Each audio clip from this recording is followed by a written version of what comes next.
All right, the day has come. January 24th, 2024. Evening time. Thomas, what's up, man? It's really good to see you.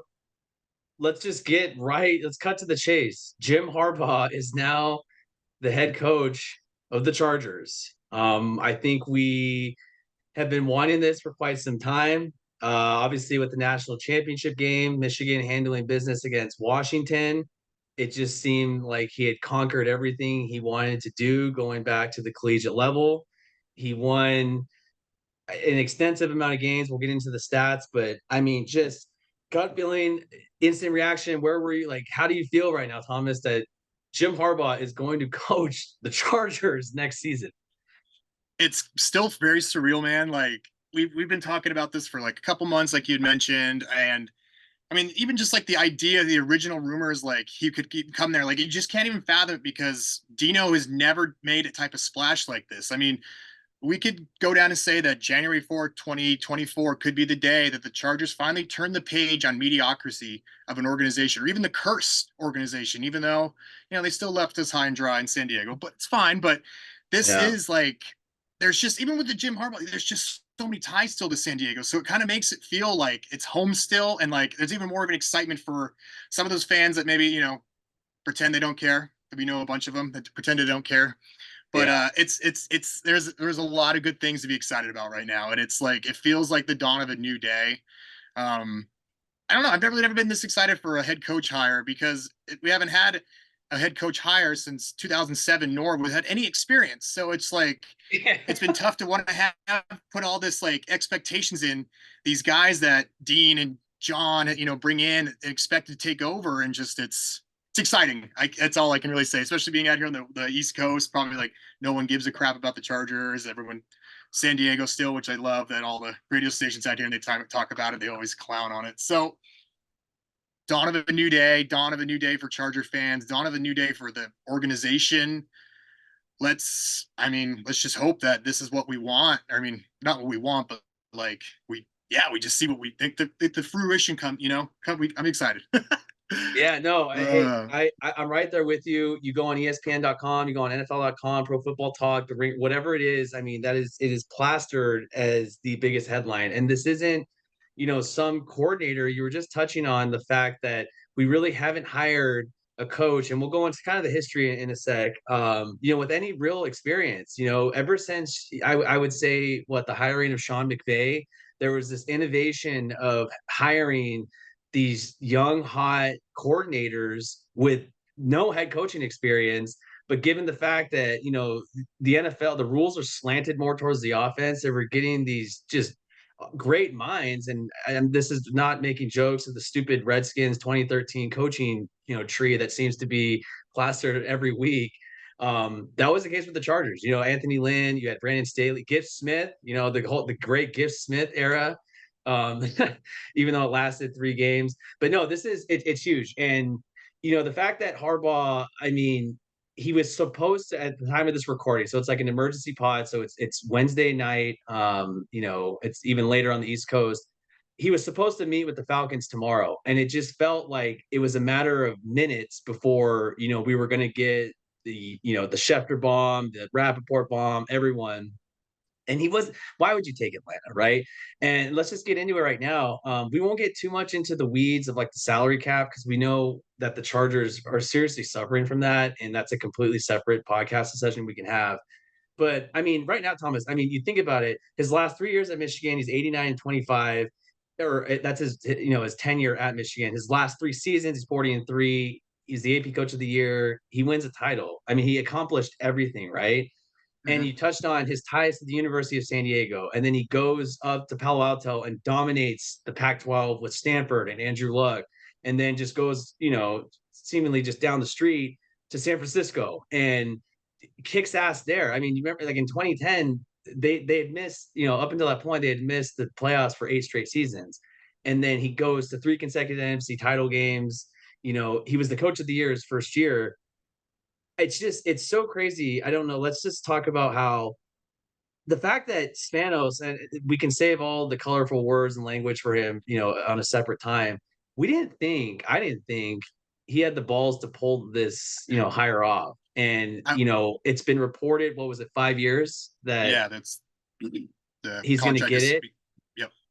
I mean, do you think, I mean, your initial thought, what was it when, because I mean, you've been a Charger fan as long as I have and been watching and following this team. They're cheap. They have no track record of ever investing in that type of position of authority. And now they do it. I mean, what do you think? It. I feel like when they signed Herbert to that long-term contract and they saw that season started going down the drain, Dean really had to either make a decision that was either going to make or break his team. And I think he finally took the biggest gamble of his life and is going with Jim and bringing Harbaugh in. I think this is just something that he finally just felt like he needed to make some type of drastic organizational change that, somebody that can come in, change the culture from, the chargering. Like, hopefully we see that we never hear about that word ever again, because it is like Flush every it. day. Get rid of it. I don't want Yeah, it anymore. even dating back to, Chargers down one score in the fourth quarter with Phillip Rivers driving. What's going to happen? It's just like that whole narrative, or the blowing the leads and stuff like that. I just feel like he is going to come in and change the culture, and pairing him with a 5-year deal that matches up with Herbert the rest of his contract. So we could we could see these two ride off. And this could really be like I said, make or break for the Chargers for the next 5 years, especially just with, like, you look back to what he's like dominated with. He loves the line play. So if we start getting some more maulers we haven't seen in a long time, I know we've got some pieces. It's a shame Corey Linsley had to retire with a neck injury. I mean, they're probably gonna have to find some type of center, but he's got some pieces around him. Salyer, Slater, and like Johnson, if they can get him to going, I just feel. And then, but the D line too. It's it's big day, but yeah, like when you mentioned about having the balls to do this, like this is just isn't a Spanos hire. This is something that, like, we would have normally got the first year coordinator, defensive guy that dominated with some team that, cool, he's going to come in and change the culture. Meanwhile, the Jets go out and sign him, and next thing you know, the Jets are the thing. I mean, I guess we're dating back to like us getting Norv Turner over Rex Ryan back in the day. Like, it just was, yeah, Norv had a lot of, had some, the days back with the Cowboys, and he's had some head coaching ability, but I just felt like at the time the team needed more of that Rex Ryan rah type of guy. And I feel like the team needs it now. I feel like we've had so many coaches that say all the right things, but aren't like, they're like more like the analytic type of thing, or guys that were more passionate. I mean, Anthony Lynn, I feel like he had a lot of passion when you hear some of those speeches talk. But I don't know. There's just something there's just different about it. Like, he brings a different mojo. He's brought, like, just the winning culture where these other guys aren't coming in from winning organizations without a track record. He's literally got such a proven track record at so many different levels. And like we mentioned, he's a former player. So, like, there's just a respect factor that goes in, I think, that he gets from the players already. Playing quarterback in the NFL too. I just feel like him and Herbert are just gonna pair so well together, hopefully. I know he kind of, he tends to, shake a lot of feathers in the organizations, or, tend to leave on bad terms sometimes, but I just don't think that it's going to happen this time, because I feel like it's a homecoming for the guy. Because it seems, we'd seen all these, he's out at practice wearing a Sean Merriman or a Junior Seau jersey out of practice, answering questions from people while he's on his leave of absence. It's cool that, like, you still see that, because it's like not very often you see any type of professional coach or anything even repping the Chargers, let alone a jersey like that too. Yeah, and even in college, he's not gonna do this at the pro level, but he puts the cleats on with his like khakis. He does the sled drill with the kid, like that's cool and all. He's not gonna do that obviously in the pros, but like no, you touched on a lot of good points. And look, man, above all, he just wins everywhere he goes. He, going back to USD, and then Stanford we already mentioned, then San Francisco, and then Michigan. Like I think when you think of it schematically and from an X's and O point, um, look, we have to face Mahomes for the next 15 plus years. I mean, whether Reed's there, Travis Kelce, Taylor Swift, Jason Kelsey's titties that are in like the box, it doesn't matter. Mahomes is the common denominator. And if there's a guy that's going to lead a team, I want him at the helm. I don't want a former D3 coach leading it and blowing leads and then completely faltering in the spotlight against Mahomes.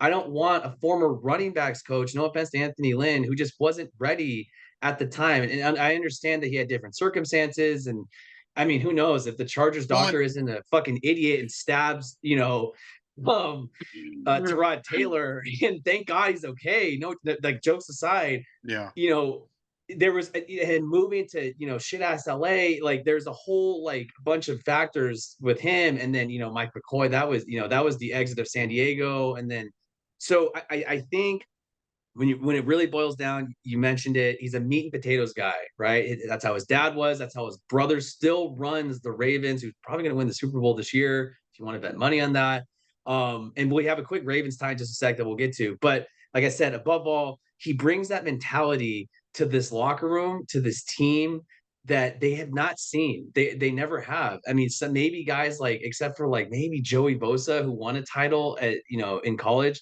There isn't a lot of big track But record of even him, man, winners. he got ejected in that game and didn't even play after like 3 plays. Exactly. So it is. It's huge, and let's just pivot now. So there's still, and there's we're really excited, and like and obviously going into tomorrow, it's really the rest of the week. This is the biggest NFL news. I'm glad we didn't get Vrabel. He was kind of my second guy. Ben Johnson, with the Lions, he's focused on trying to get to the Super Bowl. I think this is right. I think this was the right move, but this begs some bigger questions that I think once the once the dust settles and we can kind of catch our breath a little bit, then we can get more into the, what happened. Let's just do it right now. So as glamorous as it is to hire, Harbaugh, we don't have a general manager, right? So we fired Tom Telesco. There was that embarrassing Thursday night, Prime Video game. The Raiders I was had there a too historic. in person. Yeah. Oh yeah, you were at the game, so that's even more. Yeah, that's even tougher. So they can Staley. They get rid of Tom Telesco after 10 years. I mean, he was, I think, the second longest tenured GM in the Outside of AJ league. Smith. Yeah, Oh, just in oh, the in the league in league. general. So I guess it's who's going to be in the front office? Like, is that a fair question? Are we still like in Christmas morning mode? We're like, let's just enjoy it instead of like, oh, is this going to break and find like, I mean, do you think they cede control to Harbaugh? Like, you got to have some sort of presence in the front office, right? I definitely think he's probably going to have a say in player personnel about Sure. who they bring in, who they would probably want to go after in the draft, free agency, yada yada. Or hey, maybe we can try and flip this guy for other, picks or casualty type stuff, to help get under the cap because we had mentioned it's going to be big for them. 27 But and a half million over the cap. Yeah, and that's everybody says just cut 4 players and you're good. Cut Keenan, Mike Williams, Joey Bosa, and Khalil Mack. There you go. You're under the cap. yeah, that's the Twitter GMs or X Yeah. GM. I refuse to call it X. It's still Twitter to me. I still haven't They updated just the app. yeah, it's still the Bluebird. They Yeah. they just they go in Madden mode thinking they can just do that. No, there is some, contractual and financial gymnastics that someone with that experience needs to come in. You sent me a tweet, I think it was from Rap Sheet or it was from Schefter. So the Chargers are bringing in, and God, I hate that I might butcher his name. So it's the Ravens director of player personnel, Joe Hortiz, Horitz, maybe. Horowitz, I Forgive us. think. Yeah. Sorry, Joe. Yeah. Like, um, but we were talking off air. Just elaborate more on this. So I mentioned he's coming from Baltimore, right? And this is aside from the fact that he knows his brother, John, Jim's older brother. Don't you want a guy in the front office from the Ravens? I think even remember in the offseason, even just a couple weeks ago, we were talking about the GM search, and you had brought up the Adam Peters, who was just left the 49ers for the same type Yeah. of reason. I'm going to say over the last, even since Jim left the 49ers, I mean, the last team, just handful of years, they've drafted great guys, found gems. Same with the Ravens. The Ravens have been, And they trade well since, too. yeah, since since they've been in the league, they've drafted so well back with, Newsome and now Eric Eric DeCosta. DeCosta, yeah. And if anything, we're seeing this track record of the guys coming out of there. I mean, we haven't seen too many other guys leave Baltimore. I mean, how many years was it the GMs in the front office of New England getting picked apart? Blah blah blah. Now everyone's everywhere Every other now. season. Yeah, Yeah. and so I think it's time that, yeah, Jim has an in with the organization. He's been around it for how long, seeing with his brother being there. Yeah. If there's any type of relationship there, and he knows he thinks he can work with somebody there, why not take that risk? Especially like you said, given the track record of the Ravens recently, it doesn't hurt to take a look there, especially if we're looking for someone and they have someone that they think that's on the rise that they can help lead this team. Going to have a top I 5 pick too. I mean, so give me a lot of question marks what they do with that. And like you said, even just back to like the numbers and yeah. But I like the idea of the guy from Baltimore though. If we're really going to go after somebody, I know there was talks about the personnel guy from the Giants too. Um, great, great franchise, historical, but track record the last 5 years, draft wise and player personnel wise. I mean, even the doesn't last 10. yeah Like I don't since Eli you want retired. you want a guy yeah, Eli. You want a guy that just comes from winners, right? Like Mhm. it's simple and as simplistic as that may sound, it's the hardest thing. And they're one of the teams that not only do they draft well, they develop well. And you just look at what they have. I mean, it's like Lamar is obviously one of the bigger ones they talk about. I mean, we're not going to get in the weeds of the fucking Ravens here, but coming out, they said he was going to be a running back, right? The guy from the Colts, I forget his name, on ESPN, and they made the jokes. Look where it's at now. Bill Polian. Yeah, Bill Polian, yeah, yeah. I guess the next kind of like branch off that, who's the rest of the coaching staff going to be comprised of? There's reports, and we can't really, put a stamp on this. It's reported possibly, I don't know, from certain, I don't know who's verified or not on Twitter anymore. I know, and there's so many Say, different like reports that come out with like blah blah blah says this, doo doo doo says that. I'm quote tweeting Josiah Anderson or yeah, blah blah blah yeah, blah. it's a lot of aggregate reporters, but the whole thing is it's reported that he's probably bringing on most, if not all, of the Michigan staff, right? So in terms of offensive coordinators, defensive coordinators, you have, Jesse Minter, he dialed off a great game. Can he do it at the pro level? His son he coaches running backs, does special teams.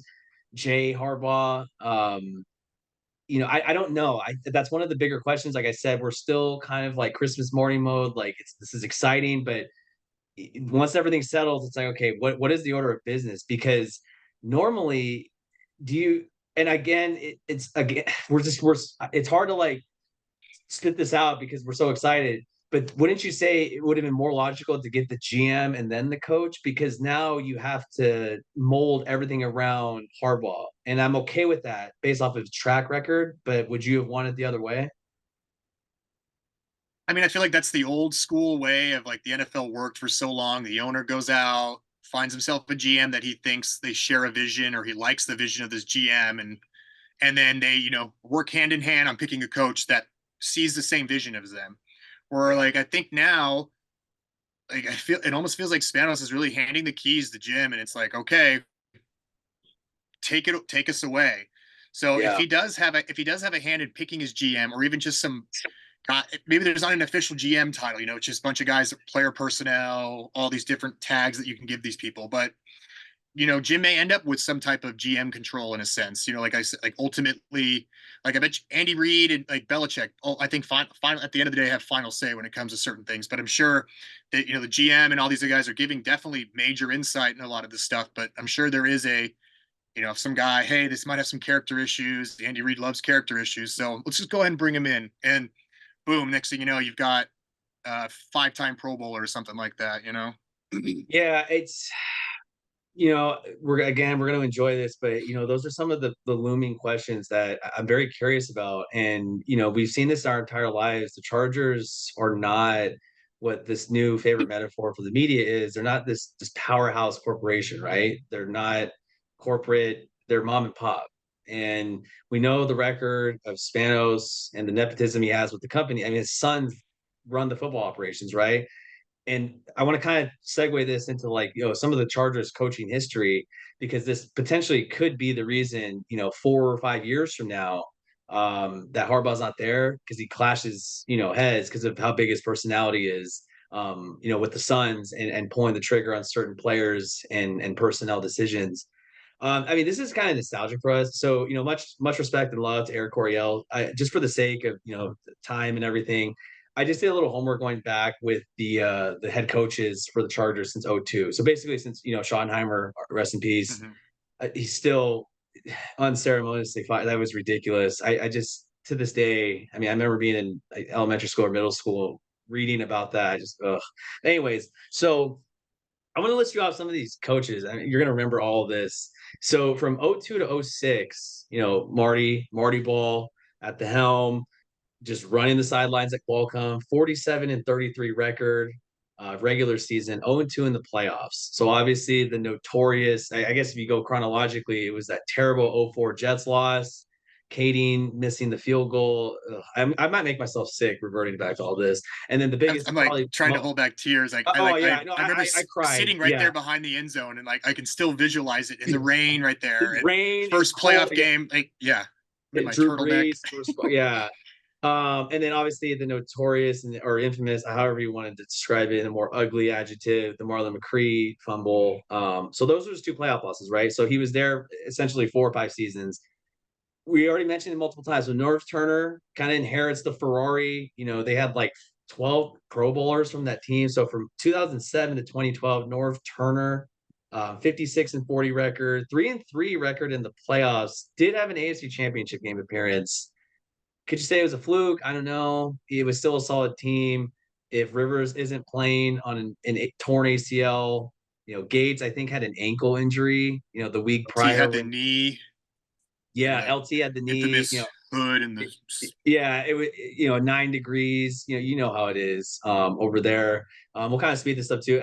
Billy Volek. That was a fun time, and you got to think the '06 to like '09 Chargers, like just underachieved so much.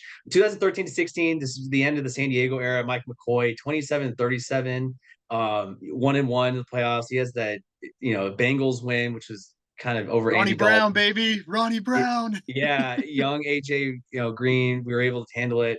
Eventually lose to Peyton Manning, right? And it sucked. And then we enter the Anthony Lynn era, 2017 to 20. He kind of has to rein in the new, city I refused to say in the same sentence as the Chargers, playing in the soccer stadium. That sucked. I went to a game there. That was terrible. 33-31. He did beat Mahomes at the famous Christmas party that we went to. We were blacked out. That was hilarious on Beat Thursday Lamar night. too, the playoffs. Beat Lamar in the playoffs, but did lose to the Patriots, who eventually went on to beat the Rams in the Super Bowl. Brandon Staley, I'm gonna miss the comments on social media. The fire Staley on any. It would be the charity, pose for dogs or whatever, and then 20 fire Staley finishes with a 500 record, 24-24. Just the ugliest playoff loss last year to the Jags. Only went one time. Gibbs Smith, he was the interim, he never won, right? So Thomas, the trend here, they're there essentially 3 to 5 seasons. And, just for the sake of time, so we're going to wrap this up soon. You get the same contract time with Harbaugh. You touched on the beginning. We essentially wasted, right? Like, I'm going to be just frank and real. We essentially wasted the rookie contract of Justin Herbert. And now the cap hit that he's going to have, for the remaining, next several years, it's going to hinder the team in a way. We're not going to be able to pay everyone. Does this trend continue where Harbaugh is only there, essentially until the Olympics that are going to be held in Los Angeles 2028? I think winning is going to have to do a lot of that. How these teams finish, or how these the seasons go. I Yeah. mean, how fast is he going to be able to get this team turned over in a sense? Because, like we said, there's cap hell right now. Really, not a lot of depth at a lot of positions either. So Yeah. I draft mean, these next tons 2 years in drafting is going to be key, and just seeing how well he competes in the division. First off, too. against Mahomes, against Yeah. Denver. Yeah. Well, Against the and Raiders. They have Tom Telesco gets hired. He goes within the division, the former GM. Now they have Antonio Pierce. which I mean, the Raiders love him. I mean, they got up and played harder than they have in years. I mean, they almost did a late season playoff push too. So I mean, AFC was kind of disgusting this year when it came to the teams, but um, I just think too it gives us like hope, because we watched the Broncos go out and get Sean Payton. The season started off kind of crappy, and it was like, haha, that sucked. And then you're like, oh God, they're getting good. Oh God, they're getting good again. They So, turn it but who knows around. what's going to happen there too? Yeah, because now Russ is potentially on his way out, or what's going to happen with them. But just having a coach that knows what he can do, and then obviously Andy Reid, yeah, does he got 5 more years in him, till he's 70? Mhm. Um, I it's just it's interesting. The biggest thing is turning it around, creating a culture, getting the most out of Herbert. I mentioned in 2010, I think the 49ers won 6 games. He improved them by 7 wins. I mean, they won 13 games the next year. So I mean, I he could basically definitely, revived he saved Alex Smith's career. It was like on yeah. his final year, like the 5th year option that he had. Harbaugh Mhm. came in and got him to, play well. I mean, you can't win with them, can't play with them.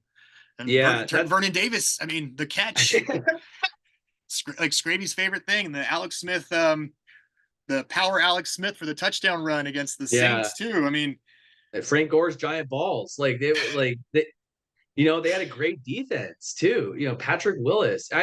It just the foundational pieces for a successful team. They're in that locker room. mhm. They just haven't been coached well, and I think that's the faith that the ownership put in him. And it's a tall task, man. Like, look, they play 17 road games. We don't have to deny it. It sucks. There's no home field advantage. There's AI fans that are in the stands. Um, they're competing against the Dodgers, the Lakers, USC. There's the Clippers are solid too. So I'm very interested. Again, it's how well can they turn this around, and replenish the roster. They need running backs, they need corners, they need receivers. There's a ton of holes. And again, you're going against Mahomes. I mean, for the next decade plus. So he isn't going anywhere. Does he continue the trend of the other Charger coaches where he's there for what feels like, just a short stint? I'm not sure, but above all, it's a good day. I mean, Yeah, it just provides hope. this And is probably the greatest hire in my life for the Chargers have ever done. And dude, I mean, I mean, outside, seriously, not even like player wise, not drafting or signing guys. No, just anything. This is like the coolest signing, greatest signing they've done ever. yeah, yeah, And I it hasn't agree. done anything yet. And I can't help but like still say that. Like it's regardless of the hype, like I'm buying all the hype and stock right now. Like this Mhm. is the greatest thing they've done since drafting LT Junior Seau. I mean, Justin Herbert falling into their lap. It's just Philip Rivers, yeah. I mean, there's don't fuck this up. please, please, Like I'm not expecting you to make the playoffs next year. I just want to see this team fight and compete because I've yeah, seen this team quit for the last year and a half or since that playoff game. Anytime yeah, this team has had any adversity, they crumble and melt. yeah. And it's, sometimes it is Herbert in the offense crapping. Sometimes it's Derwin and the defense failing. It's just we need to be able to find the Quentin perfect Johnson not middle. catching the ball. Yeah, no, it's huge. Look, he's won 144 games in college. He went 44-19-1 with the 49ers. He fucking wins. And that's what we're stoked about. All right, we'll wrap this up.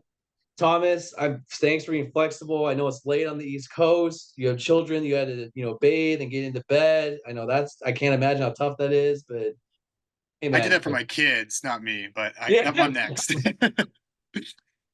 No, we'll continue to do this. The draft time will be good. Free agents, and then going into training camp and the season. It's gonna be fun, man. It's gonna be fun. Yeah, So especially at least like I said, the next 2 years are gonna be very important for this team to draft. And at least Harbaugh's been in the college game for the last 10 years. So at least he's seen a ton of these players too, and he's played yeah, against a lot of this. The dude retired Saban. Let's go. yeah, I know. It's a huge hole in Michigan now. I mean, it's just It it's a changes the huge landscape market of like all football. shifting higher. Yeah, the football universe was shook because of this. College, boom.